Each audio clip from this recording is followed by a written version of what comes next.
Once a vehicle is moving, the primary regulator valve needs to reduce line pressure to assist smooth gear shifting and fuel economy. Modulator valve pressure is directed to the end of the valve opposite to the regulating spring. The modulator valve assembly is in two sections: a modulator valve and a modulator plug and spring. The modulator valve operates by throttle pressure, but is also subject to governor pressure, so its output responds to accelerator position and vehicle speed. Throttle pressure directed to the modulator valve moves the valve up and forces the plug down against the compression of the spring.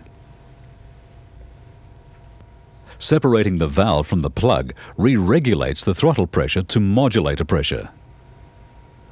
It is then directed to the end of the primary regulator valve opposite the spring. If the accelerator is fully depressed, high modulator pressure forces the primary regulator valve upward to oppose throttle pressure and spring pressure. This prevents excessive line pressure under stall conditions. Rising vehicle speed develops governor pressure, which is directed onto the large land area at the end of the modulator valve. When governor pressure overcomes throttle pressure, it forces the modulator valve down. That forces the modulator plug to bottom out. The modulator plug can then no longer reduce the incoming throttle pressure. Undiminished throttle pressure will now exist in the modulator circuit. The regulator valve is forced up, reducing line pressure for a smooth upshift.